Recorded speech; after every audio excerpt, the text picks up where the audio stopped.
Welcome, everybody, to another episode of Enclosed Cosmology. This is episode 19, titled Pharaoh. So we'll go ahead and start saying our hellos to everyone. I'm missing some stuff on my screen, though, so bear with me. And let's pull this back. Where is all my people at? All right. Well, I'm having a little technical difficulty, guys, on showing everyone's name. I'm not sure exactly why it's not showing it. So, I'm going to go ahead and introduce everyone who's here anyways, and then I will work on getting that done in the background. So I apologize. Something must have changed with the overlay that's causing this, but anyways, we'll go ahead, and even though y'all can't see them, I'll go ahead and call them out. So we got with us Daryl Lee. How are you doing, Daryl? Shabbat shalom, brother. Shabbat shalom, brother, and shabbat shalom, everybody. Good to see y'all here, and I'm excited to get on with this. So, thank you. Yep. Yeah, yeah, awesome. And we'll get into our topic here pretty shortly, but go through this like always. And then we have Frankie B back with us. How you doing, brother? Great, brother. Shabbat shalom, everyone. We just got out of the studio today. Got another beautiful track we're working on. We sent Nick, not Nick, Vader, a finished product. He's working on a video for us. We can't wait for him to launch it so we can come on and talk about it. The song's called Dig Deep. Nick is singing lead on it. Got the Golden Boy singing lead. Nice. Well, yeah, it's awesome, everyone. I can't wait. I'm excited to share it for you. And I like when I was listening, I totally had this like picture of like what it kind of meant to me. So I'm excited to make that happen and share that with everyone. And hopefully we should have that next week. I think I'll have it done by next week. But yep, appreciate you being here. And as well, we have Chris. He's here, but he is muted right now. So I'll just skip over him for now, and I'll come back to him later and go over to Marcia. How you doing, sister? Shabbat shalom. I'm doing just fine, Vader, and glad to be here. Fun topic, maybe, I don't know. I have quite a bit of stuff to like kind of just pull up Good. and kind of show and share with everyone. But I also kind of wanted to give everyone just a quick update on Anthony before we get fully into that. So as well as trying to figure out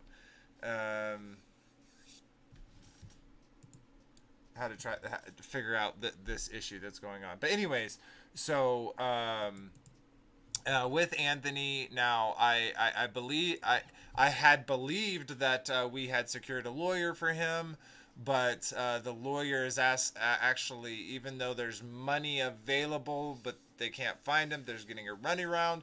The lawyer is, wanting that retainer paid before he moves forward, which I understand. It also kind of sucks because he also said, hey, we're going to do a payment plan, but I don't really know how a payment plan works is if you have to pay him up front. So if there are any out there interested in, in putting money towards that, reach out to me. Of course, don't feel obligated if you feel led on your heart to try to help him out. It'd be greatly appreciated by him and to all of those who have already given money to put on his books so he can make phone calls and get food. Like he literally, when he got there, he let them know like, hey, I can't eat these foods. It's like my religion, and they serve pork to him just like consistently, and he literally can't eat that food, so then he has to buy a $7 can of beef stew on the market, and ridiculously overpriced for what he's getting. So anyways, if anyone feels led to that, reach out to me. If not, like, no, I'm not holding, to anyone, um, but, anyways, so there's kind of an update on him. Um, we got other things in the process. He has other things in the process, but as of right now, we're kind of, stuck. So Limbo. yeah. Limbo. So, anyways, I'm almost done here. I'm trying to figure out. I think this changed it. So give me a second. This is voice. I grab this again. Come over here. Add this. Page. Yeah, I don't get it. Nothing's invisible. It's seen. It's so weird. I don't know why it stopped. And this is the one time I didn't check the voices.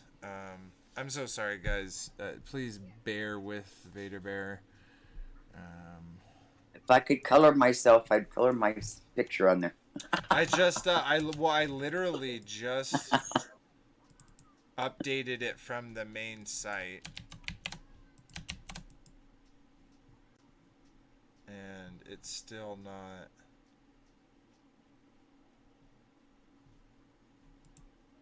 Close. Yeah, I don't know if I'm going to be able to change it.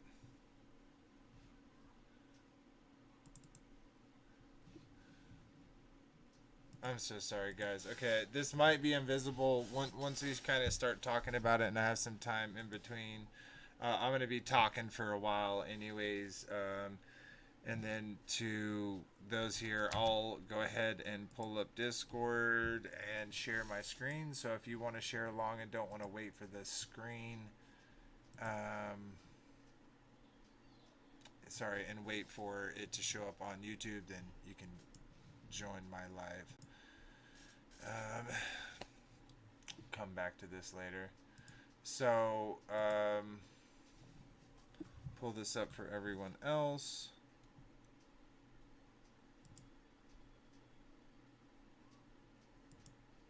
There we go. So everyone should be able to see my screen now. Okay, so the topic today is Pharaoh. So now I know there is debate and proof and evidence and reasoning to believe that the named person of who was Pharaoh during Moses' time, was Darius or Ramses or whatever it is. That's not really what we're going to be talking about today. Definitely go and do your own research about that though. But specifically what we're going to be talking about is the title, the position of Pharaoh. So now I'm going to be using a few different resources. So as you see on the screen right now, I'm on Bible Hub, and I just want to go to Scripture first and kind of get the definition from there. So I'm just going to pull that up. I'm going to go into Strong's. Okay, and here's Pharaoh. And here's the Strong Word 6547. So it literally means a title of Egyptian kings. It's a title. That name is a foreign origin, so obviously that's from Egyptian.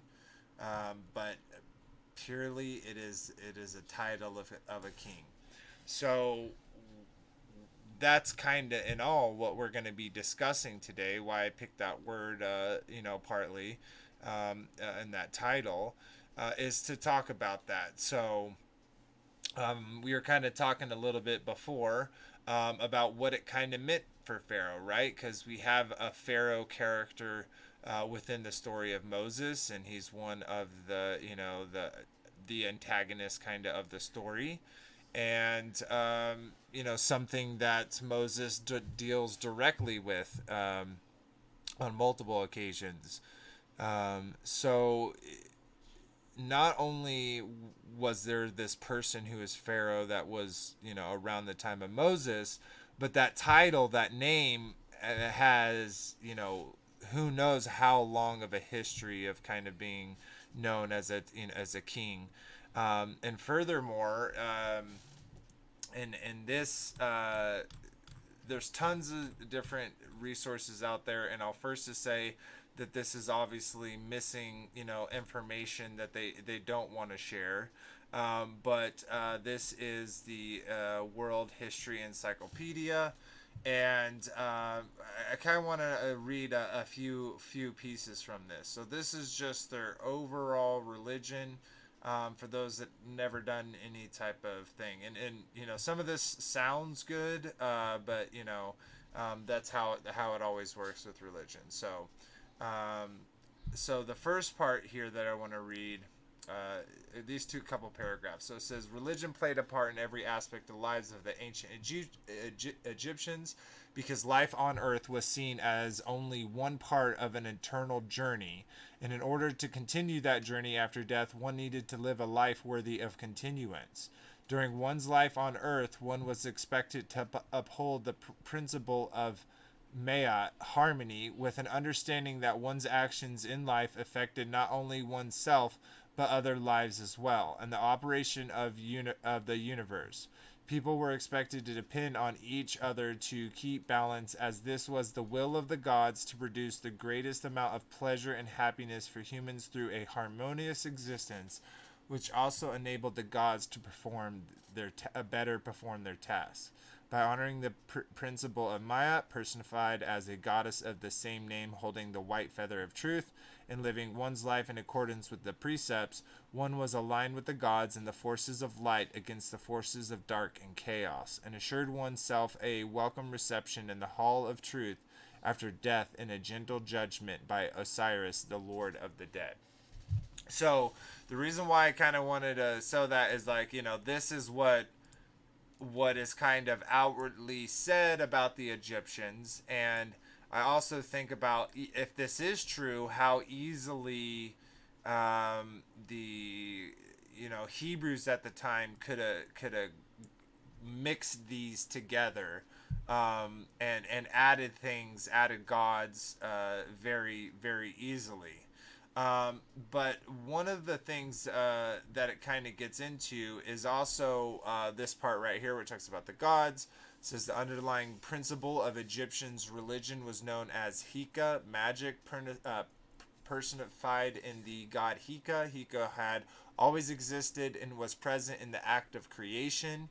He was the god of magic and medicine, but also the power which enabled the gods to perform their functions and allowed human beings to commune with their gods.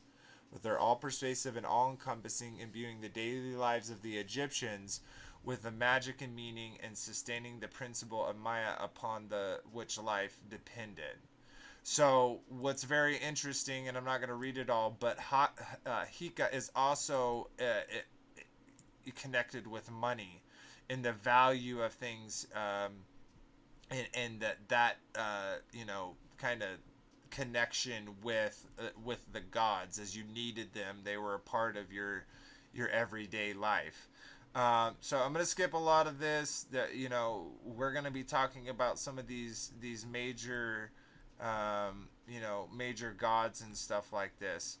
But what's really interesting that I found that was left out of most of the literature that I could find was human sacrifices. Now, they will admit 100% that there was human sacrifices when the pharaohs died, kind of to flex on, you know, the world. They would have their retainers, you know, they would be buried and mummified with him, you know, to serve him in the afterlife. So they admit to that, and we'll kind of get a little bit into the, you know, kind of the mummification process too, and how and why that's connected to various things. But I saw a very small amount. But what I did want to point out about what they do is Now, it says right here, although Greek historian Herodotus claims that only men could be priests in ancient Egypt, the Egyptian record argues otherwise. Women could be priests of the cult of their goddess from the Old Kingdom onward and were accorded the same respect as male counterparts. Now, this kind of whole thing, of what this means to have women inside the temple, I'll let everyone kind of go. But we see this same type of thing, within the Greek culture, which subsequently some of the names that we're going to be reading today are literally the names of their gods, that we know, but from Greek. So they were saying, oh, this is this god. So it's very interesting, and we'll get into that here in a little bit. I just wanted to show that real quick. And was there anything else? Yeah, not here. So, in Egyptian kind of in their pantheon, they have quite a bit of gods. And as you see, I'm kind of scrolling through all these different gods. But as I showed, if you looked at the the thumbnail, I had two on there, and I kind of want to talk about those two today, but we're going to talk about a handful more, but I just wanted to pull those out in particular. So the first one was, I think I had that almost found. Nope, I think I spelled it wrong. Let me get back down Isis. here. Oh no, we'll get into Isis, but okay. so we had Horus, and we also had Osiris. We had Horus, and we also had, what is his name? Sobek. Okay, so here's Sobek. Okay, so I just want to talk about him real quick. So Sobek, an important protective deity in the form of a crocodile or a man with a crocodile's head. Sobek was a god of water, but also associated with medicine and particularly surgery. His name means crocodile, and he was the lord of marshes and wetlands and any other wet areas of Egypt. In the pyramid text, he is claimed to be the son of Neith and was worshipped widely from the Old Kingdom onwards. As a god of the wetlands, he was associated with fertility and procreation, but as the crocodile god was also unexpected death. He was said to separate wives from their husbands at a whim. Sobek lived on mythical mountain at the horizon which he ruled from, and was so linked to the authority of the king as he himself was the lord of a domain. This link was with the horizon associated with Ra and led to the form of Ra known as Sobek Ra. Sobek is one of the best known gods of ancient Egypt and was extremely popular in his time. His priests kept live crocodiles in the temples who were fed lavishly on the best cuts of meat and treated better than many human beings of the time. When these crocodiles died, when they were mummified and buried with the caregivers to a person, he was also associated with the Nile and was said to issue forth as the sweat of Sobek. So, the reason why I want to bring him up is for a couple of reasons. So, later in when kind of Greeks got in here and there was more kind of discovery and understanding of each other's religions, Sobek was changed to Sobek Ra.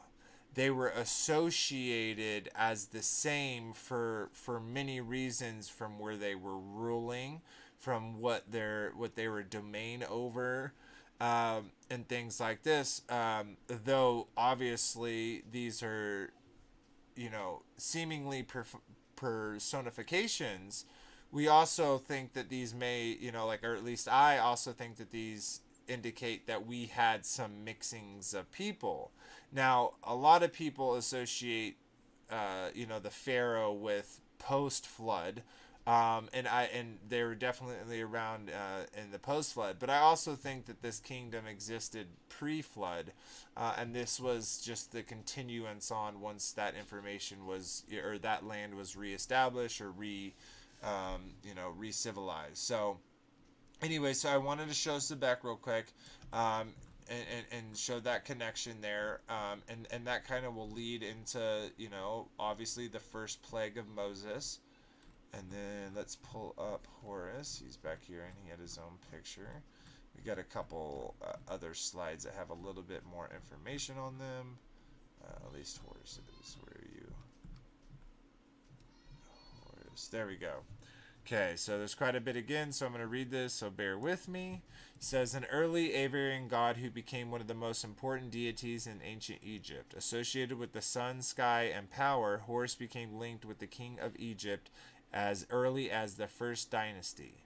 Although the name Horus might refer to a number of avian deities, in principle designates two. Horus the Elder, one of the first 5 gods born at the beginning of creation, and Horus the Younger, who was the son of Osiris and Isis.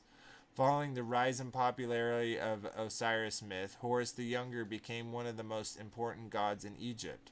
In this story, after Osiris is murdered by his brother Set and cut into 13 pieces, it doesn't say this, guys, I'm just, and that 13 pieces, that, 13th piece being the obelisk, if you feel my drift. When he comes of age, in the story, after Osiris is murdered by his brother Set, Horus is raised by his mother in the Delta swamps. When he comes of age, he battles his uncle for the kingdom and wins, restoring order to the land. The king of Egypt, with some expectations, all linked themselves with Horus in life and with Osiris in death. The king was thought to be living incarnation of Osiris, and through him the god gave all good things to his people. He is usually depicted as a man with the head of a hawk, but is represented by many images. His symbol are the eye of Horus and the hawk. I want to bring that up really quick, but specifically with Horus, and I'm going to bring that up. Specifically with Horus, there at the end when I was reading, it was talking about the king was thought to be the living incarnation of Horus, and through him the god gave all good things to his people. So there is a ritual that they did every time a new pharaoh would come.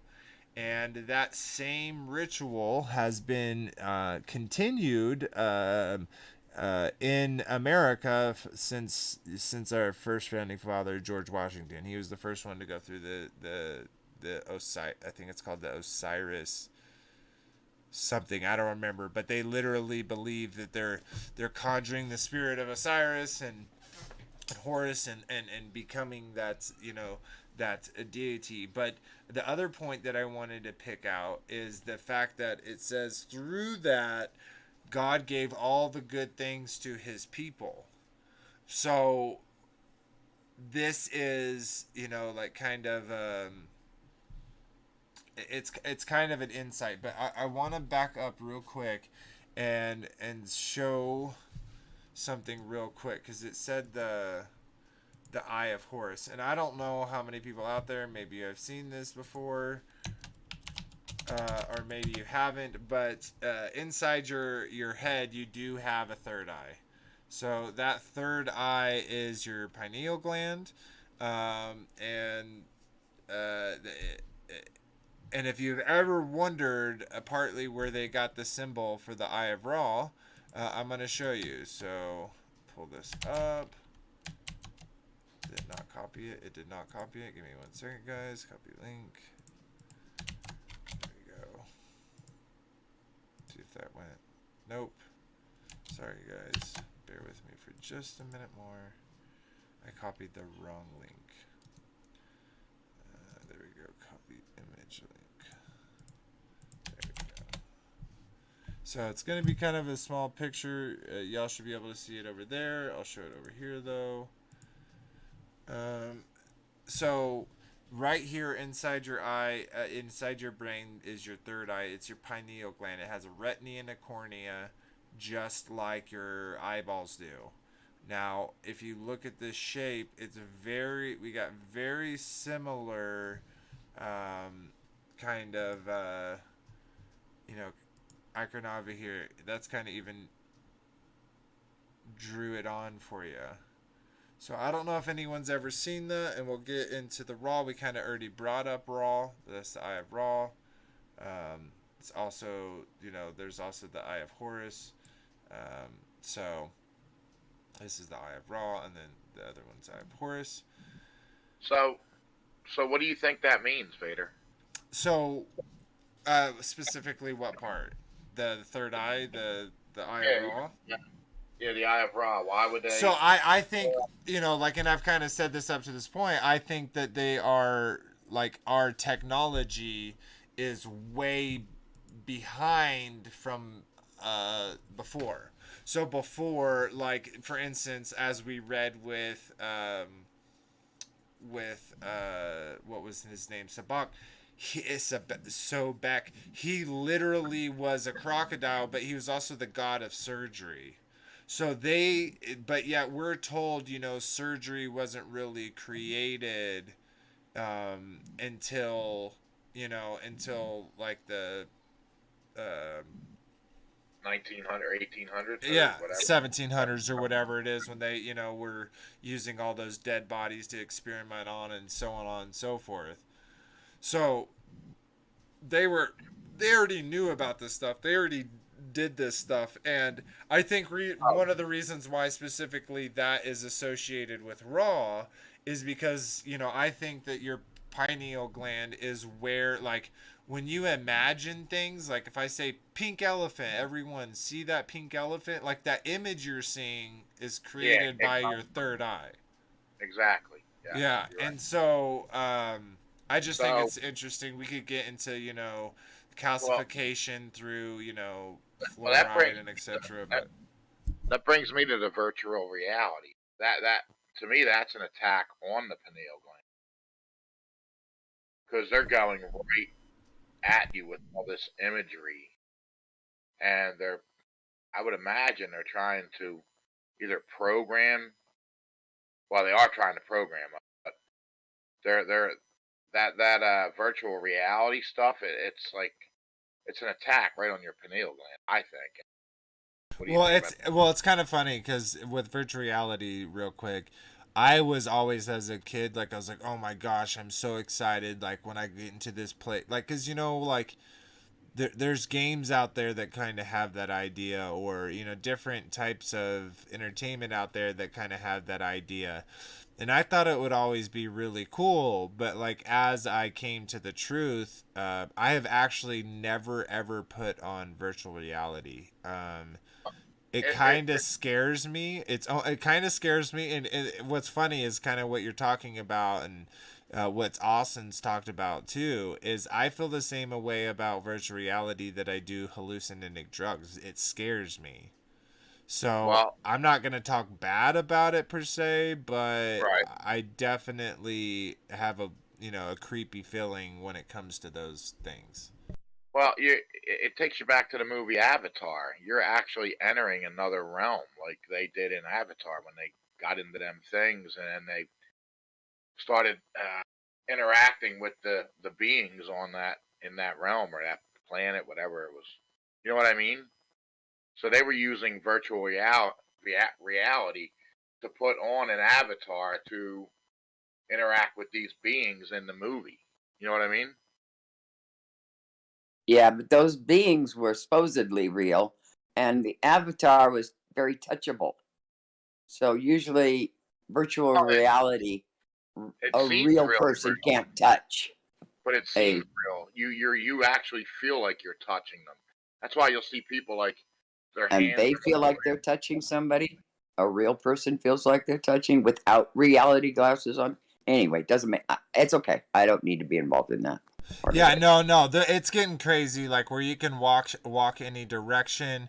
Where like it's called, I think it's called like haptic feedback. So like in the game, when you grab something, a solid object, a quote unquote solid object in the game, the motors in your hand don't let you pull anymore. Like, don't let you squeeze anymore because it's made out of wood.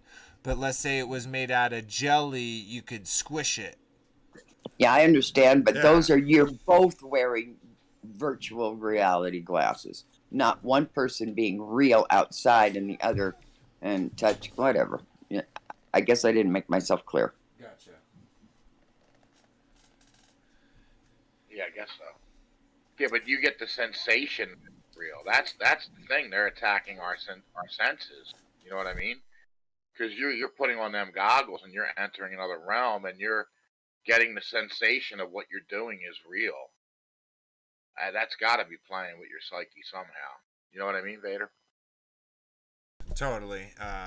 But yeah, anyways, a very interesting topic. I'd love to talk about it more sometime, but kind of getting back to what we were talking about and the connection there of the pineal gland. And, you know, we could get into more of that later. We'll get into that.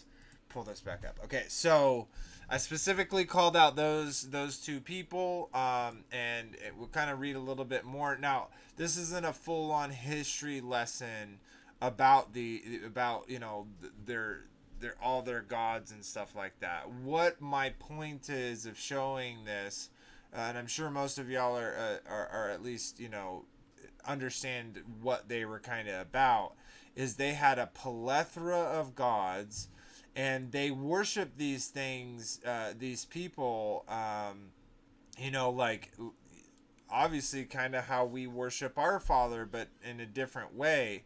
And we've kind of connected already, you know, the different cultures out there with their different versions of these same gods. And I'd like to get into that in more depth in another video at another point. But for this one, we have all these countless stories, countless depictions of these beings, these statues and different things. And you can get into the things like the serpent, you know, this V with the sun inside of it. You know, Kingdom Contacts, Sean, he did a great representation of what this sphere is. And that might even connect with what I was showing before. Let me pull that back. Shouldn't have got off of it since I already had a page for him, but we're almost there. Where is it? Almost there. Almost there. Shh. Almost there. Okay, here it is. So back. So so like with Sobek, or sorry, with all these different gods, they had all these imageries and statues and things that they came and they worshiped to. And they had all of these different gods that later, you know, did get combined into, you know, other gods or a single god. But the point of me showing this is to show you how far from the truth they were, and how wrapped up in religion and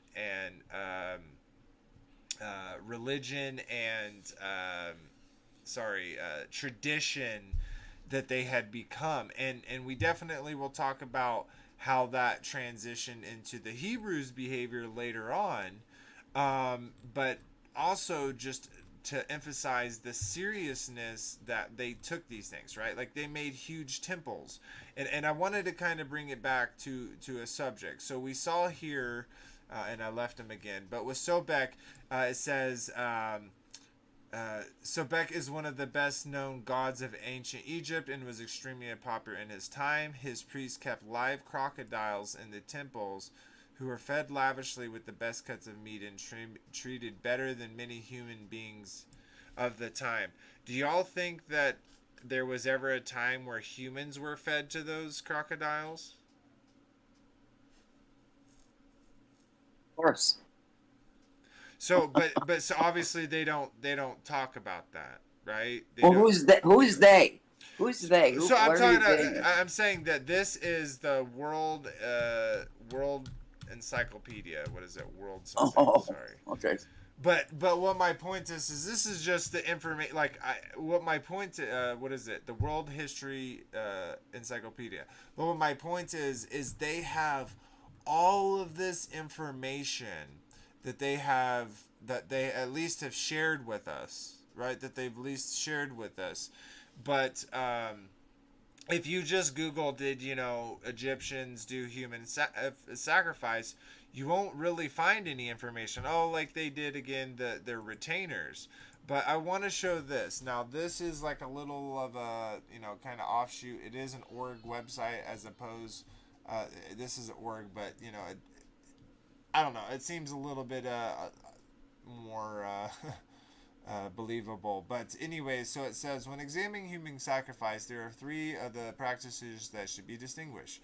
The ritual killing human beings as a part of offering presented to God on a regular basis or on a special occasion. Retainer sacrifice, or the killing of domestic servants to bury along with them with their masters, or the killing of convicted criminals or the enemies of the country. Although criminals and enemies of the country may be killed in a ritualistic manner, this process cannot be considered as real human sacrifice, therefore not discussed here. So they're not even getting to the fact that they're ritualistic killing other people, and we definitely know this, right? Because this was happening in Exodus 1 and 2 with the children. After the Hebrews wouldn't do it, the Egyptians started doing it. So much that Moses' mom, she had to hide him, and obviously the father's hand was all over that. But the point being that that's the kind of practices that they do.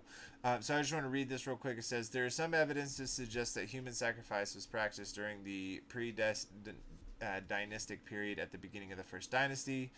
The earliest known example of human sacrifice may perhaps be found in pre-dynastic burials in south of Egypt, dated to the Naqada second period. One of the discovered bodies showed marks of the throat having been cut before decapitation took place. It says the fragmentary label of the reign of Horus Haya found at Abdos, and a label dated to the time of Aha's successor Dire found at Saqqara may bear witness to a ritual involving the killing of a human being. In both cases, a kneeling figure stick a long weapon in the chest of a bound victim sitting in front of him. A bowl between the assailant and the victim may have been intended to catch the latter's blood as he bleeds to death. Also present in both cases in some kind of fence-like sign drawn above the sacrificial scene. On the label fragment from Ahia, a figure of authority identified by his long stick observes the killing. Behind the victim, a fetish that at least in the later periods was a... One second, I got a cough. Excuse me, everyone.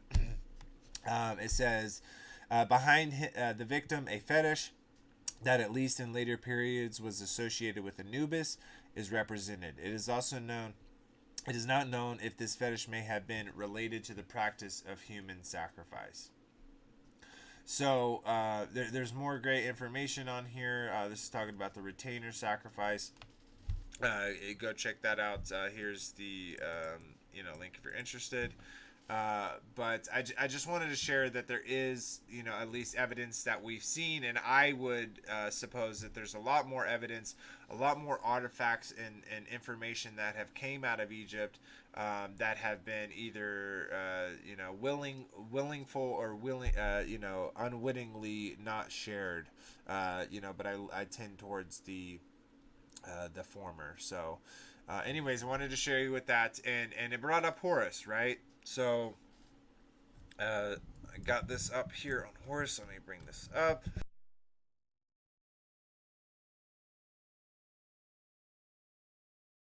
Okay, so it says Set defeated by Horus, a depiction in the Ptolemaic period temple of Horus at Edfu. Why? Oh, I clicked on it. That's what happened. My apologies.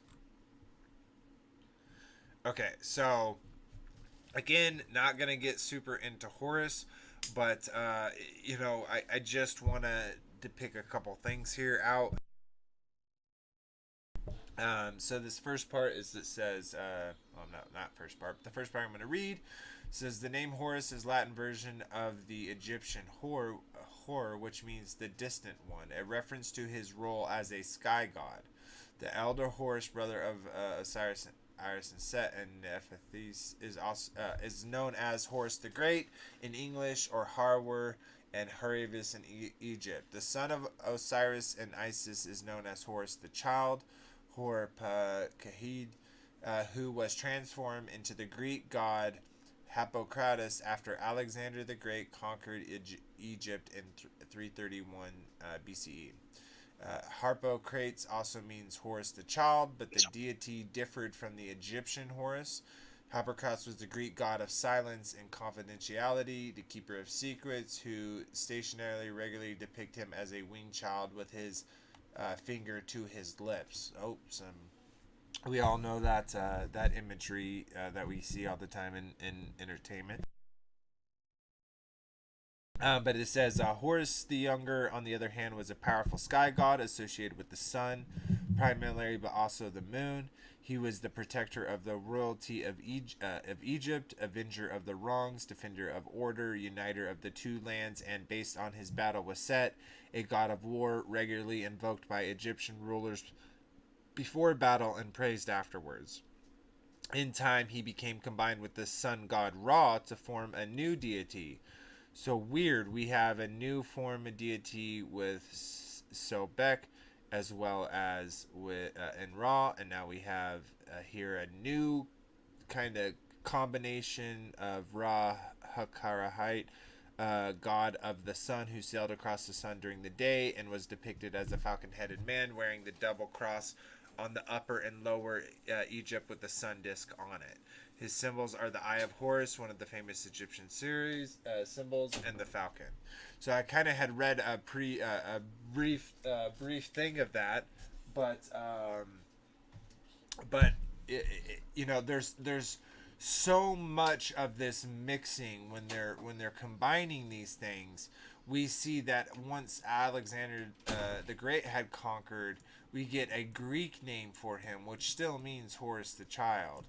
So I really want to show how, even though they have all these different gods, the thumbnail again, you have Sobek and you have Horus and Sobek, but Sobek was combined with Ra, and Horus was combined with Ra. So we start kind of seeing that all those that I had shown before, all these gods, was a part of the culture of the peoples, where they segregated, and then once you have a new ruler, them kind of like reorganizing it and giving new names. And we kind of see that over and over as Egyptian goes. So why did I share all this with you when it comes to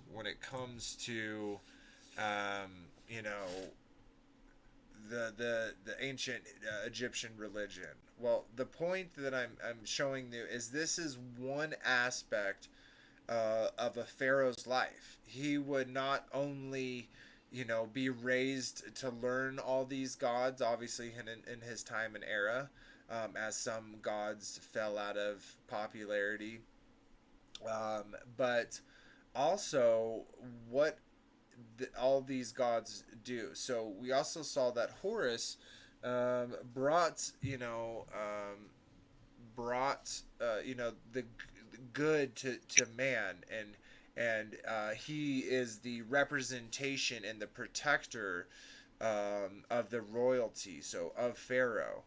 So Pharaoh would have been told and raised, as all of them had, of this kind of information, that he had this god that protected him and gave him a direct connection to Ra, the highest god, and also let's bring it kind of back now.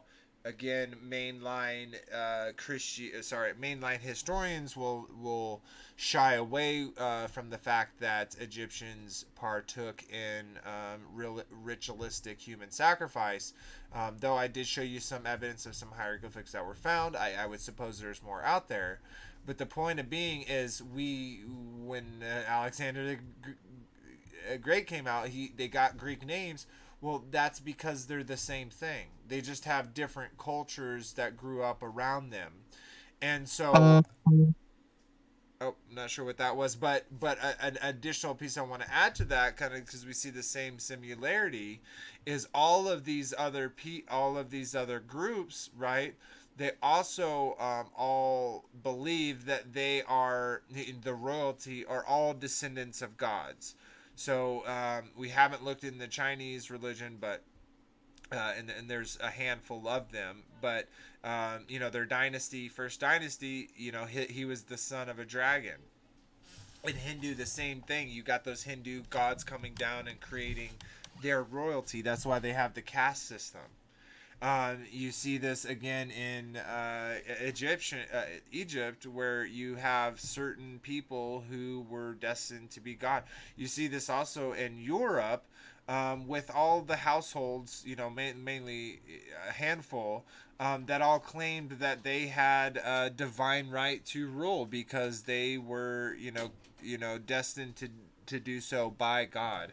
And so they all claimed these mantles of what the Roman Catholic Church today would refer the Pope to as the Vicar of Christ, the representation of God on earth, representation of Horus on earth. And that's what they believe. It's all interconnected. So this same person would have partaken in all of these pagan rituals and events. Now, the reason why I also kind of depicted those two things in the thumbnail is because didn't we just go over this? We just saw Abraham come out, and then we kind of saw his adventures, and though we skipped some stuff, we know that they were settling in that area. And so is it very hard to assume that eventually that group of people became part of Egypt, and then consequently everything led up to what we're seeing in Exodus 1 and 2, as they were great and mighty and they're multiplying and they feared from them. And so, specifically with this pharaoh, the obviously all the other pharaohs have this job to maintain, right? Because they are again the representation of Horus, who is to bring good and greatness to their country, right, through their gods. And so they're expected to perform a certain manner. So if the pharaoh is not doing very well, or if the country's not doing very well, that is not only the people's fault, but it is also very much so the pharaoh's fault, because he is that representation. So we see all of this stuff, and the last one I want to pick out, because we talked about him a little in another one, is Anubis. Now again, shout out Sean from Kingdom of Context. Is a great series, the Babylon series, where he kind of goes into kind of some things about Anubis. Won't really be covering that out, so I definitely suggest you checking him out. But he was known for a handful of things. So let's go ahead and just kind of read a good chunk of this, and then we'll kind of talk about it. So Anubis is the Egyptian god of mummification and the afterlife, as well as the patron god of the lost souls and the helpless. He is one of the oldest gods of Egypt, who most likely developed from the early jackal god Wepwamet, with whom he is often confused. Anubis' image is seen on royal tombs from the first dynasty of Egypt, but it is certain that he had already developed a cult following prior to this period in order to invoke on the tomb walls for protection. He is thought to have developed in the response to wild dogs and jackals digging up new buried corpses at some point. So again, this is mainline history that he was just conjured up this deity that is depicted over and over and over again as just a symbolic thing. It has nothing to do with with anything. Anyways, I wanted to also point out, give me a second, where is that part? Okay, here. So this is again showing the Greek connection. So Anubis is the Greek form of the Egyptian Ampu or Impu, which meant to decay, signifying his association with death.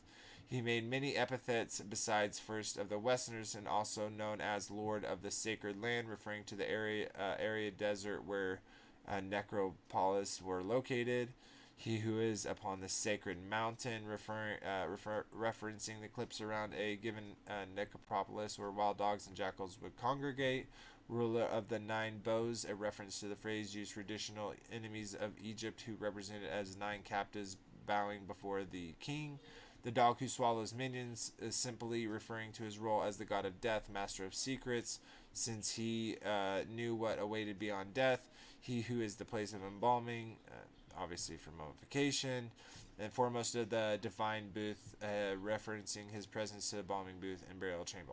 So what my point is this was a highly popular god, a highly praised god for a really long time, and his whole thing was about death and decay and this embalming, which was literally, like getting you ready for the afterlife, but yet preserving your mortal flesh.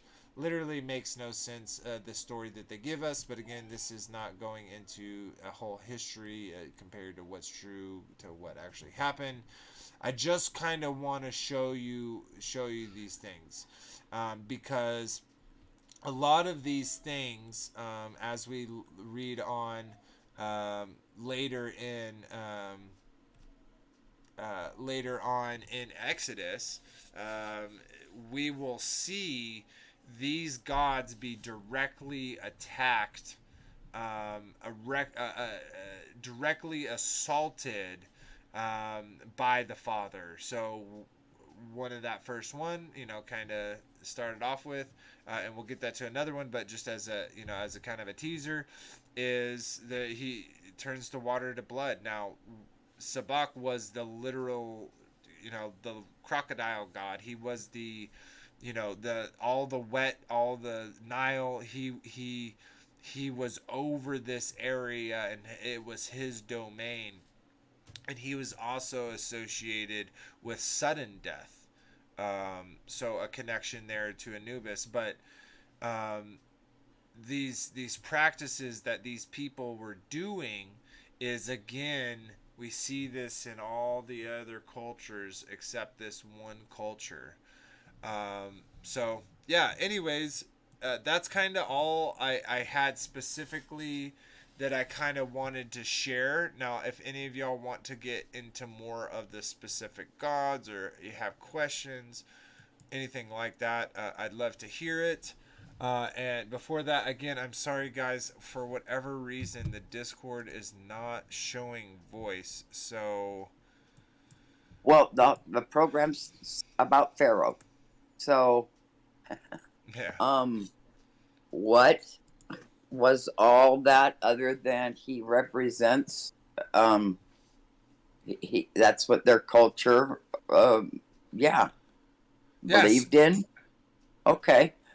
And are you depicting it to the, well, we're too far into Exodus for that to be the plagues yet, but are you trying to connect it to that, or? Oh yeah, Sure. We'll definitely connect it. The reason why I wanted to bring all that is we saw what Moses was like, and kind of stepping back from that, we saw Abraham, and we kind of saw what he was like, and we're seeing the beginning stages of Moses, right? And last week we talked about, was that murder, was that defending someone, and I'm not bringing that up again. Hopefully those that wanted to talk about it left a comment, but anyways, so we kind of saw that the Father's hand was on Moses, coming into this world, and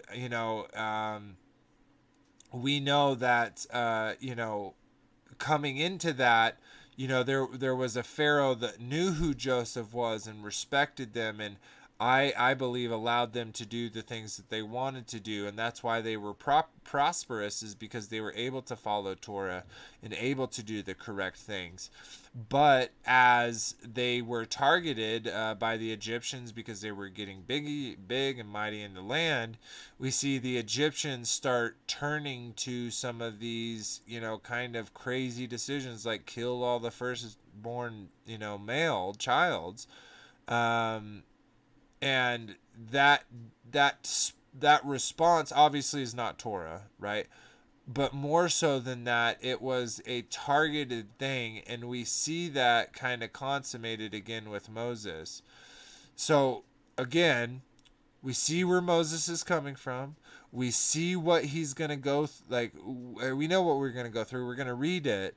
But I really wanted to spend some time to not only develop, to develop what these people were believing in the time of Moses, but to show you the vast difference of what they would have grown up to. Now, we're using Moses when he's already been in this kind of time period of tribulation with being targeted, but we know right before that happens, the consequence, the lead up to that happening was them being so good and growing and listening to Joseph and Abraham and Isaac and following those ways and getting progress. Now, I'm not saying anyone was perfect or they were all really good or whatever it is. I don't know the percentage. But what my point is we see this drastic change from Egyptians that knew who Joseph was to the ones who didn't. And so as soon as that happens, I feel like that same kind of comes back, where it's this new Pharaoh. He's being told, you are the vicar, you are the God of this earth. So as we get into Moses is in representation, he is up against not just a human being, right, which is the person who has the title of Pharaoh, but he's also up against all the spiritual wickedness that not only comes from the rituals, right, but the fact that it's literally a haven for these unclean spirits, right? Because these unclean spirits, these gods are worshipped. So, it's kind of like when Noah came off the flood, as it said in Jubilees. Check that out if you haven't. We're doing a Bible study on it. So this is my first time reading it. I think we're at like 25, 26, something like that. We do it Tuesdays at 6 p.m. That is Mountain Time. So that would be +2 for Eastern. But anyways, come check that out. But in there, it talks about Noah coming off the ark and being like, his son's coming like, hey, all these unclean spirits are messing with us, and that whole event happened. But the point of me bringing that up is it's kind of the same thing, where we're going to see, as we get more into Exodus, we're going to see them do some straight up magic, right? We talked about Hika and that the Egyptian religion was very connected with mysticism and spiritualism and like occult practices, like divination, all that stuff. And so we see that not only is that directly talked, later on when we get out of Egypt, is that directly, talked against, like, do not do these things. But we also see that it's also kind of like the globe, right? With the cognitive dissonance, it's a very hard thing to come out of, and we'll see that again with the Egyptians coming out. But I don't know. Did that answer your kind of topic of what the point of me trying to show Pharaoh was? Is just showcasing this, what actually Pharaoh was up against. It wasn't just a human being king. It was all of this tradition and all these gods and all these other things. Again, with the connection of Horus, right? and him being the representation of God, of force of Ra on earth, if all of a sudden you have these plagues happen, right? How are you going to explain that? And again, the cognitive dissonance of this boy believing in all these stories he's told, believing he is that representation of God on earth, what that would do, it's almost like that would harden a person's heart.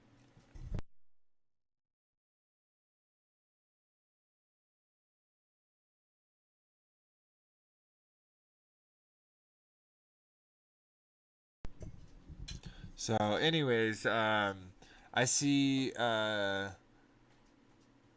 Fiducci. He also does a show over on Take on the World. Is over there on the Take on the World chat. Thank you for showing up, brother. See, I thought I saw a question. I'm just trying to find it now. Let me pull this up.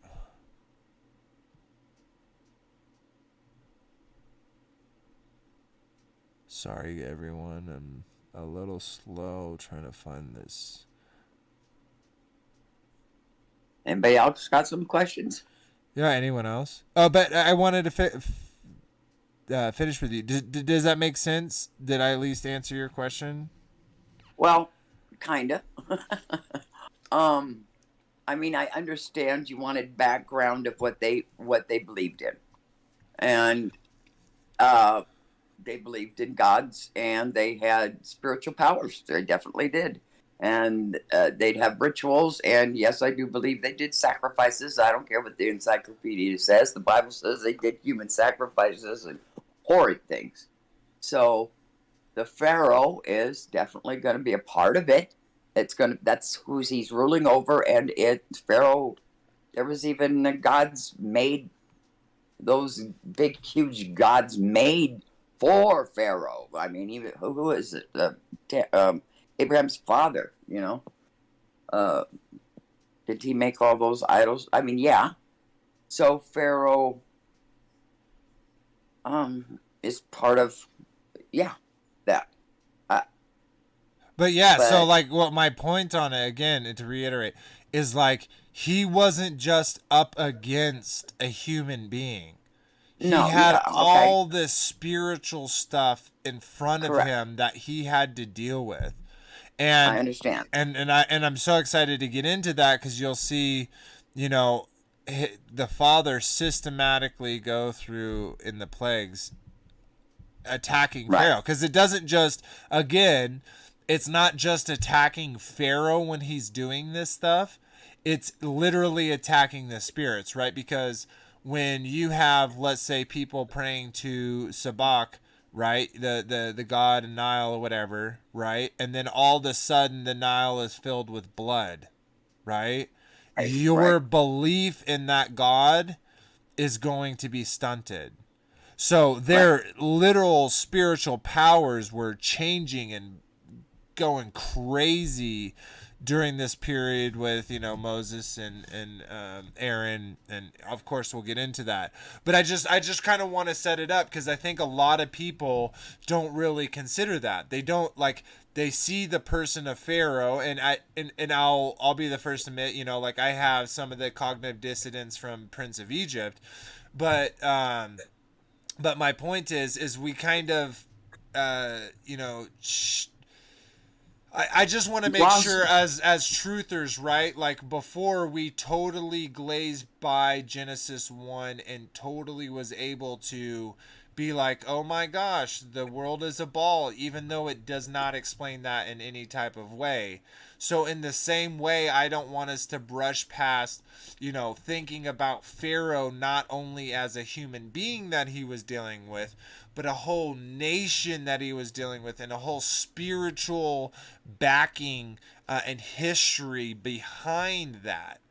Yes, and it's a spiritual warfare. Totally, and really it's to me, it's so much of a bigger fight that he's fighting here than just one man trying to convince another man to let his people go out to the wild. Okay, I guess that's what your point is. Yeah, it's definitely a spiritual war. Correct. Oh yeah, and we'll definitely see that as progresses as we get into Exodus. But yeah, I think it was kind of important to take a little second out once we introduce Moses to to talk about Pharaoh, kind of again the antagonist that's going to be here for a good amount of time.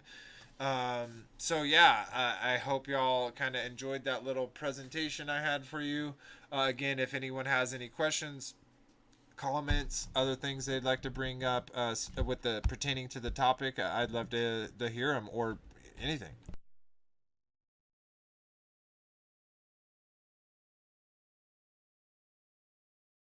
All right. Well, don't all talk at once, but see. Okay. Well, Vader, didn't Sean didn't in one of our episodes Sean say that Nimrod found some of the stones from the fallen angels that had alchemy on them and spells and I don't know. I think I, no, I think that was after Noah. One of Noah's kids found these stone tablets with so something. I think that was out of the. I don't know. There's kind of similar stories, but it makes me think of when we were talking about the Epic of Gilgamesh. And yeah, when we were talking about Nimrod. uh-huh. Yeah.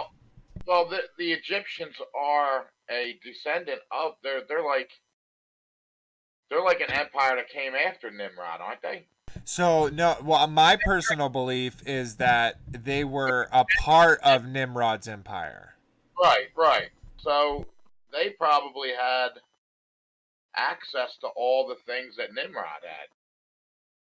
And the Pharaoh was, after Nimrod was destroyed, the Pharaoh was like recalling the spirit of Nimrod, right? Mm-hmm. Yeah, and the again, we kind of talked about this before, but the depiction of Osiris being cut into 13 parts, that association with the number 13 with Nimrod, the creating of this offspring Horus, which is like, the new Osiris, and they're like almost the same. There's a lot of weird stuff like that, again, that's echoed. But see, the hard part, or at least the part that takes the most amount of time, is like trying to figure out which of it is kind of metaphorical and what's kind of, because again, right, we have one god and this other god, and then they're merged into one god, right? And then you have this god and this god, and they're merged to one god. So obviously a lot of this has to do with culture, and not Yes, it necessarily has the everything to beings. do with culture. Whatever's going to be accepted in that culture. If it's an Indian culture, it's going to be Shiva. But they're all the same gods. They just put on a new package, a new face, paint themselves blue. I don't know, but they all boil down to the same gods in the end that they're all worshiping. And they have very similar practices into praying to those gods or giving thanks to those gods or whatever it is. Or sacrificing to those gods. Yeah, exactly. Yeah, I'd like to mention about the pineal gland and stuff like that, about the third eye and the eye of Horus and all that. But I'd like to point what Yeshua says in Luke chapter 11 and verse 33, where it says, "No man, when he hath lighted a candle, put it in a secret place, either under a bushel, but on a candlestick, that which come in may see the light. The light of the body is the eye.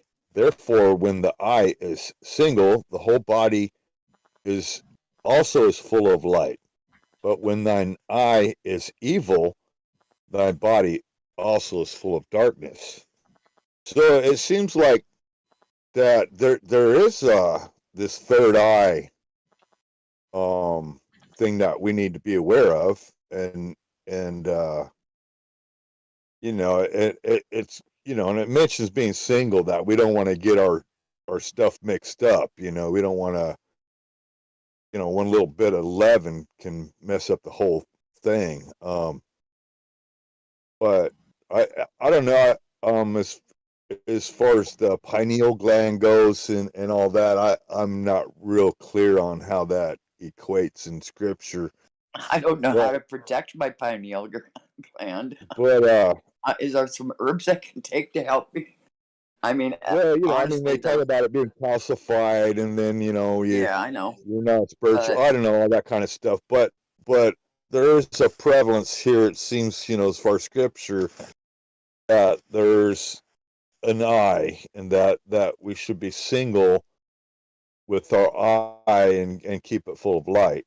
And you know what's kind of crazy about that is it's also like, I'm sure we've all felt this, where like you look at someone in the eyes and they don't look like there's light in their eyes.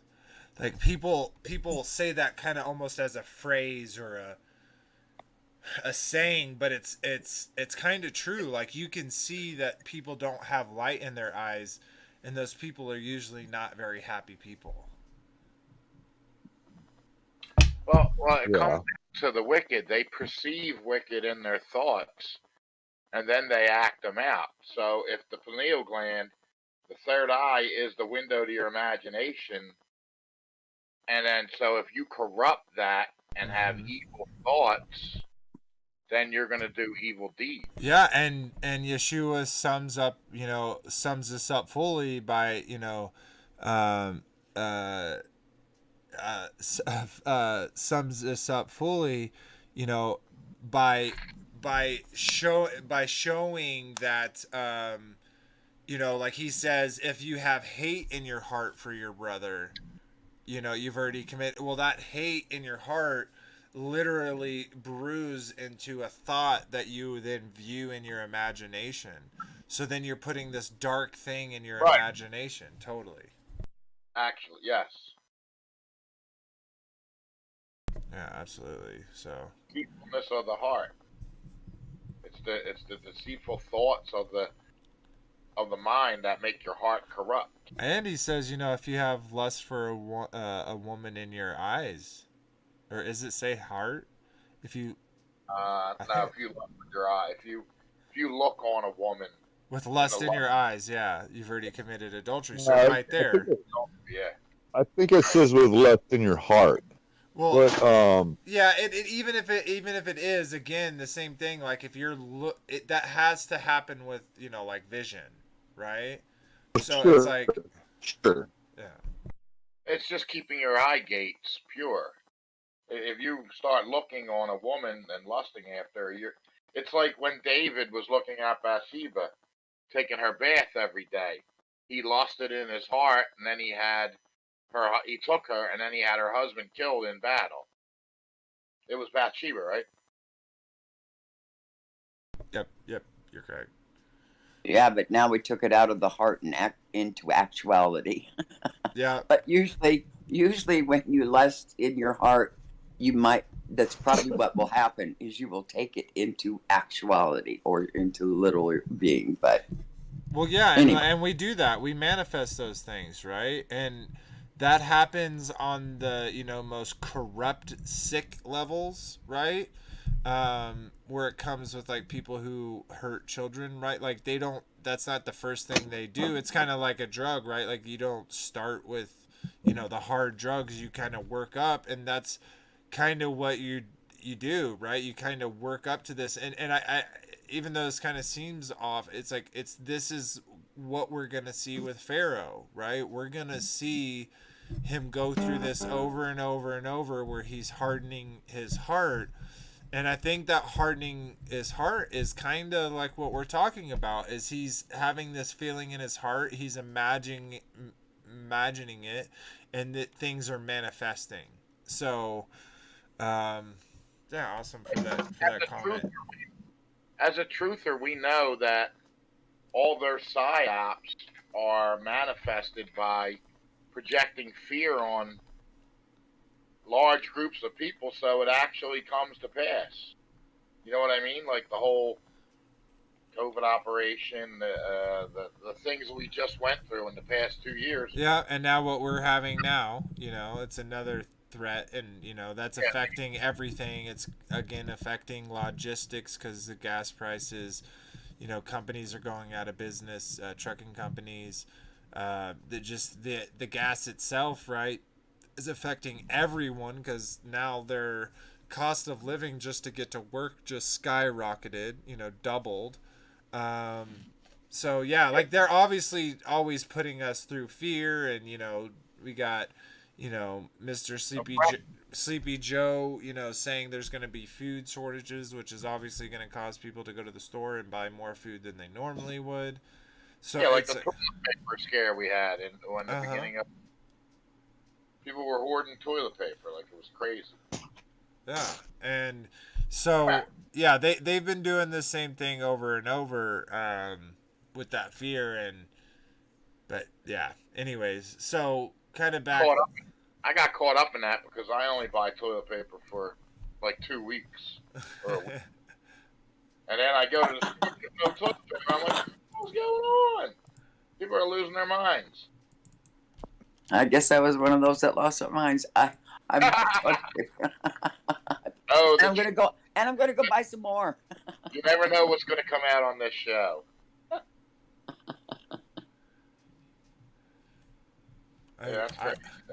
I've literally been trying to fix this behind the scenes this whole time. It's just. But I've been a prepper for like 10 years, so it wasn't something new. Yeah, I live week to week. I mean, we go shopping weeks. If we need something, my wife will pick it up, or I'll pick it up. Yeah. I'm not stocking up for months at a time. Man, I cannot figure. I think it's gonna have to be something I fix after the stream. I'm sorry, everyone that can't see who's talking today. I literally tried everything I can to get it fixed, but anyway, so yeah, I guess we can kind of if anyone wants to bring it up, totally go ahead. But I kind of wanted to transition over to kind of just chit and chatting for the last 20 30 minutes that we got here before we close it down in about 40 minutes. So yeah, again, thank you all for listening to me. I'd love to hear y'all's thoughts in the comments below. We're getting up there. We're at 423 when it comes to subscribers, so we definitely appreciate it. We're growing a little here and there. We are going to be doing a giveaway at 500 subscribers, so all of those that are subscribed and then comment on the video when we put it out for that giveaway. If you're subscribed and you leave a comment on that video, you will be entered in for the prize, and that information again will be coming out here within a week or two. So look forward to that. That information will be coming out in a week or two, so look forward to that. And then what was I gonna say? Oh, so I didn't have any direct things that I wanted to kind of share when it comes to oops, wrong one. When it comes to gosh, guys, I'm totally losing my train of thought. I didn't have anything like specifically I wanted to talk about. Did y'all have anything kind of in your world or in the news or anything that kind of y'all been eager to talk to someone about?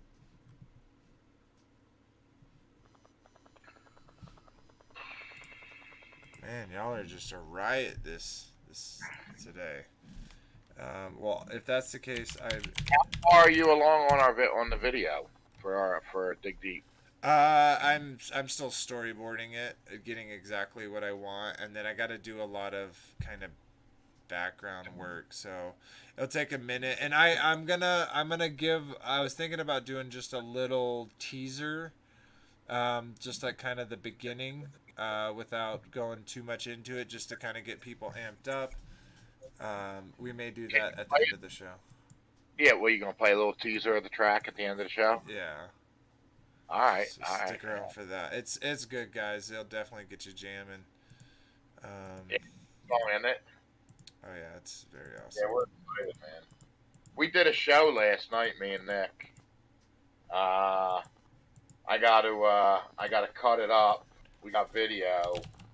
So on YouTube, Born Out of Time, our YouTube page, there already is some live footage up there, but I'm going to be adding some more live footage from last night's show. A song called Your Reality, which we just worked on today in the studio. Another one, Tour of Love, is the third track. And then there's another song called Patience. All you need is patience. Take it day by day, because your promise is on your way. It's like a faith. It's based on Hebrews. What is it? 11. Now the just. No. Now faith is the evidence of things not seen. But one of the lines in the song is, "Now faith is what you're hoping for. Through faith we know that the worlds were formed." That's one of the verses. Nice. So that'll be up on our YouTube page. I'll probably do it tomorrow. Nice. Well, that's really. I think it's really cool. Like that. Like, it literally started out with, like, let's make some music, and I not everyone knows kind of the backstory of kind of what led y'all to where y'all are now, but it's like, looking back now, I bet you almost kind of feel silly for any doubt that you may have had, like, with that situation, and now to see like that it's blooming and y'all are actually doing y'all's own thing and creating this awesome music. I think it's so cool, man. It's definitely had the Father's hand in it, but so yeah, I'm excited for that. I'm excited to make the video and share everyone with it, and I hope y'all enjoy it as well. But I do want. Go ahead.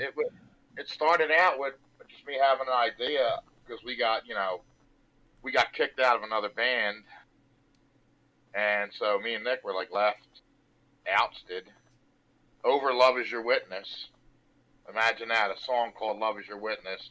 We got into a huge argument over, and so me and Nick left the band, and then I was like, well, how about me and you start jamming on Shabbat? We started jamming on Shabbat. We prepared our lunches. We fellowship. We worshiped, and that turned into 22 original songs later. 6 months later, we have 22 original songs, enough for 2 albums. Nice. Well, that's awesome, man. I'm super excited. I did pull up some stuff. I'm gonna share it with y'all in Discord too, just as we go over these. Basically, it's just gonna be some news articles, but I thought I'd share it with y'all regardless. This one go live. So, and then show everyone over here. Okay. So I think it's interesting to go over these. So apparently the space station's first all private astronaut team welcome aboard an orbiting platform. So SpaceX capital carrying businessmen that paid $55 million each dock at the space station. So let's pull that up. We'll go back over here real quick. Are you putting it in Discord? Yep, you can see it on Discord as well if you click the live. So it says NASA's third attempt at critical moon mission delayed till Tuesday due to malfunctioning valve. What do you mean they can't even go through low Earth orbit? This is like literally so stupid. Scientists find leg of dinosaur that was killed by the great asteroid. Okay, like how was it killed that you found a leg? Like they just say such ambiguous stuff. Here's one, just to let you know aliens are coming. Space laser is beaming directly at Earth from 5 billion light years away. So someone sent that laser at us 5 billion years ago, and it's now just getting to us, apparently. Yeah. Did you see the thing on the dinosaur bones they found? They're supposed to be like 1 million years old, and they were fully preserved. Forget what it. No, I didn't see that. I've seen something across my news feed about that since you brought up dinosaurs. There's just so much stuff. Like, I don't know, I used to actually avidly read this stuff and just be like, oh my gosh, this is so cool. Dark matter could be a cosmic relic from extra dimensions. It's just so. NASA self-driving Perseverance Mars rover is breaking records in Iceland. Anyways, I'm gonna read through this real quick. Oh, nope, I'm not gonna disable my ad blockers. Okay, sweet. So, yep, we went through that. If anyone else has anything else to share, if you'd like to share it, I'd love to hear it. Where did you post that stuff? It was. What do you mean? I was I was showing it in Discord, like on my live. You would have to click live. I already jumped off, but it'll be All right. in the YouTube video as well. Everyone saw it there. But yeah, go check that out.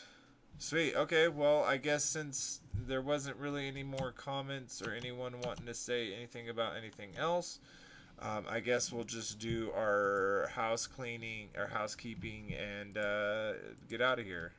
Don't want to make y'all stay here for nada. So. Oh, you could do the house cleaning for me. Housekeeping. Housekeeping. Sweet. Okay. All right. Well, let me pull up. Thank you again, all to those who leave comments and subscribes and like the video. It really helps it grow. Again, we're steadily growing. Let's get that 500 number and then 1,000. The more puzzle pieces that we can get, the more that we can all learn and grow with each other in this fellowship. So check out the Discord, links in the description. Jump on there. We'll welcome you there. If you ever have any questions or need help with Discord, it is kind of a little user friendly, so definitely people there in the server that can help you. There's conversations throughout the week. We share videos, different content, recipes, all types of prepper stuff, growing, gardening. So check that out. It's pretty awesome, great community. Yeah, let's continue to grow the community. I appreciate all those who are subscribing and are commenting. It really does help us, grow. But here we go. I'm gonna pull up the comments. I'll first go over again. Enclosed Cosmology Fellowship, and then I'll show the ones that we got going on from Take on the World. So real quick, shout out to sorry about that, guys. Shout out to Chris and Liz again for letting us use their platform. It does mean quite a bit that you give this platform to us to share our puzzle pieces and find new puzzle pieces amongst your family. So again, we appreciate that. But yeah, let's pull this up. First one. Sorry, I'm having a little technical difficulties. It will not actually pause. And let's pull this up. And sorry, I had to refresh just to make sure I wasn't missing anyone's comments that had made it either during the video or after I had uploaded got the videos, got them ready in the first place. So okay, so there's that one. Perfect. And let's show this. Okay, awesome. So we got a few comments. First, Pepper Mandy, he is risen today. If you celebrate unleavened bread this week, Tuesday Passover, and 3 days later, too cool. Hallelujah. This is my family's second Passover unleavened bread feast. I want to hear more from Mrs. Vader on what y'all do with the little ones. She's so creative and sweet. Yeah, so I don't know what number this is for us because we've celebrated it in different ways. Like we've done Seder dinners. My wife enjoys Seder dinners. I think it's a little bit too religious. But I did enjoy the learning aspect of that and kind of the seriousness of it.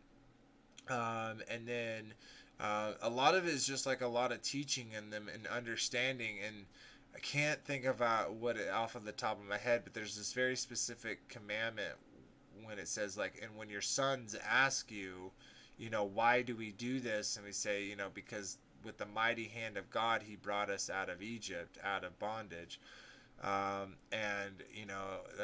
That's so important to teach your children these things, in my beliefs, because, I feel like I missed out on a lot of the true holy days, the true feasts, and was given this culture, made up, Hallmark holiday instead of the joy that we get in all these. And I definitely love it. And we are in a different calendar, so I'm sure you're aware of that.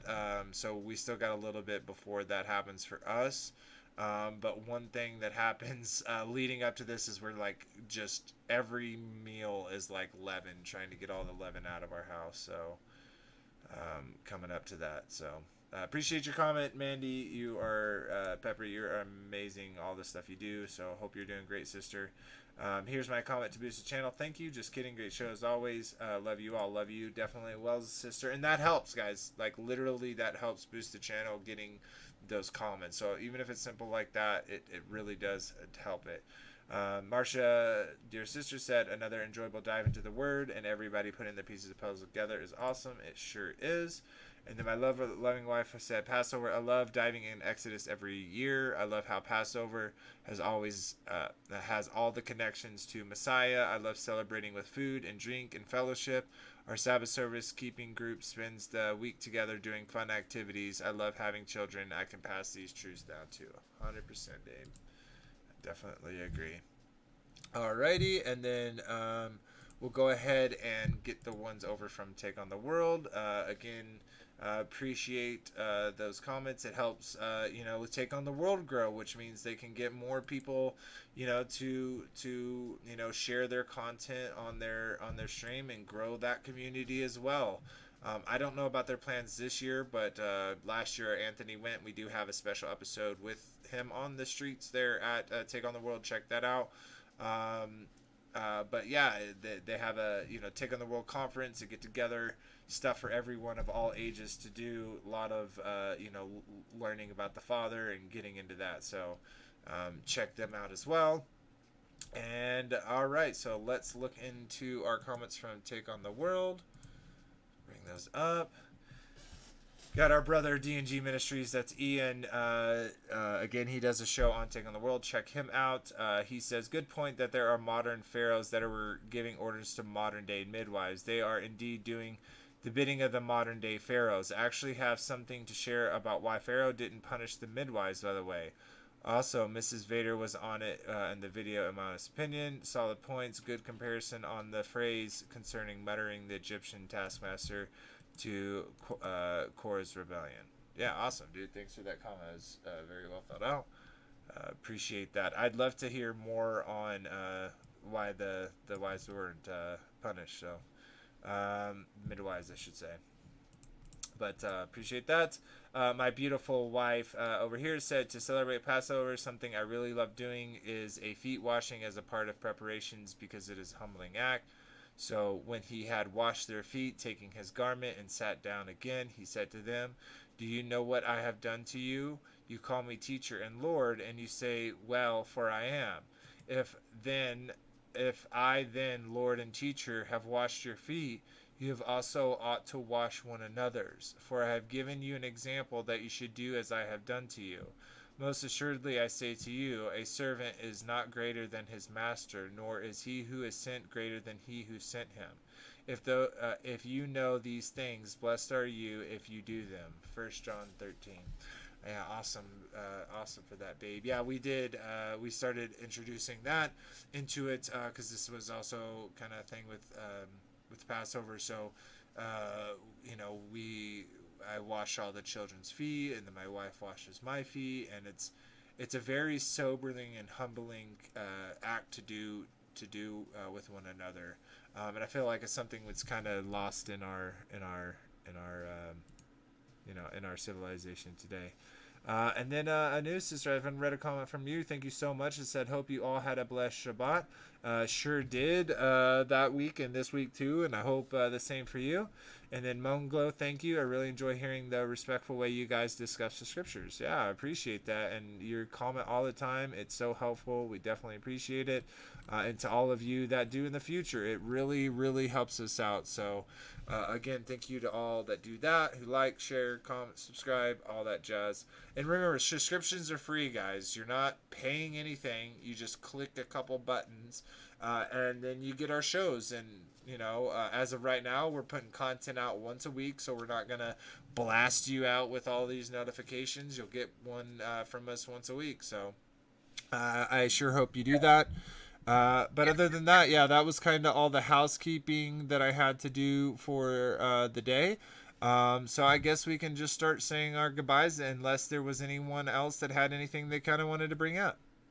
Yeah, if you're part of the community and you watch this show, you should definitely subscribe to it.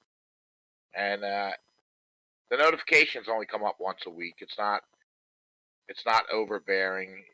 It's really it's a good positive show, and it's a good thing. I just wanted to say that. Nick said you should play the whole song. Okay, I could definitely do that. I won't have any lyrics or anything, so it will just be the music. It's gonna give me a second to set that up, because I gotta import stuff into this that I don't already have done, because I wasn't expecting to do it. So yeah. If you yeah, totally. We'll do it at the outro, but let's go ahead and just say our goodbyes for now. And then yeah, I'll play the whole song. We'll have the music video next week. So I hope y'all enjoy it. But yeah, I'll go over to Daryl Lee, brother. Thanks for joining us as always. I hope you're having a great Shabbat, or had a great Shabbat. Say your goodbyes to the folks. Yeah, thank you, Vader. Yeah, a pleasure to be here, y'all. I know I didn't say much, but it was good just listening. Anyhow, I'm looking forward to that new music there, Frankie, Nick. I'm excited about that. Yeah, it's good to see you on here too. I'm glad you've been showing up. Anyhow, Shabbat Shalom, everybody. Indeed. All right, and then we'll jump over to Frankie B. Actually, I'll save you to last so that you can do kind of a call out for the song. Kind of explain it a little bit before I play it. So I'll skip you for now and go over to Chris. Chris has been working kind of some stuff behind the scenes, so I appreciate you that, brother. But yeah, if you'd like to say your goodbyes, we wouldn't mind hearing from you. Peace. Which is exactly what Shabbat means, if y'all didn't know. Shalom. Sweet. And then Marsha, thanks for being here as always, sister. All the help and support you give us, we definitely appreciate it. Yeah, say your goodbyes. It's just shalom. Glad to have been here. Shalom That's from it. under the 7 domes. There you go. Shalom from under the 7 domes. Sweet. All right. Well, I definitely appreciate y'all all for being here. I'm gonna throw it over to you, Frankie. So let us know a little bit of what music you got coming, or sorry, specifically about this song. Like anything you kind of want to share about it, what it meant to y'all, or anything like that. I'd love to hear it. I gave Nick a piece of music. I just recorded a little guitar track, and then he wrote this beautiful song. It's called Dig Deep. It's about digging through the scriptures, finding Yeshua, finding the meaning of life through the scriptures. Just digging into the word. It's basically what we do on this show. Iron sharpens iron. We're digging deep into the text. We're finding revelation. We're finding new things, and that's the and then we wrote it one Saturday afternoon in my basement, and then we took it to the studio. And last week, our producer finalized it and sent it to us, and then we sent it to you, and we're just so blessed. I mean, the leads. Wait till you hear the lead. The beginning of the song is just Nick and the guitar and a little lead, because we wanted to get the essence of the words. But wait till the end of the song, because it really gets heavy, and you're going to be really blessed. Yeah, and if you don't mind me butting in, it's a love letter to ABBA, put real simply, just giving him glory and and honor and, wondering about him and, this whole journey we're on, so it's really to bless all believers everywhere. That's awesome, bro. That was Nick, by the way, the lead singer on this, and our drummer in the band. So we just hope that you're blessed.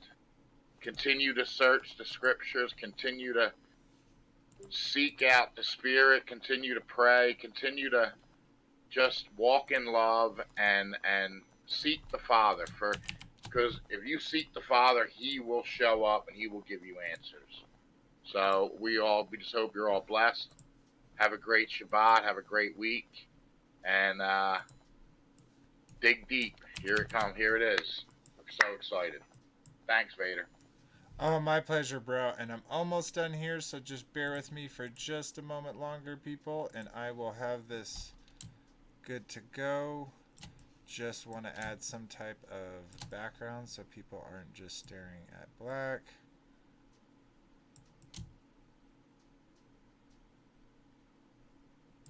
Perfect. All right, guys. I hope y'all enjoy this. This is Born Out of Time. Dig Deep. I hope y'all all have a great night. Thanks for being here. And until next week, remember that ABBA loved you first. Good night.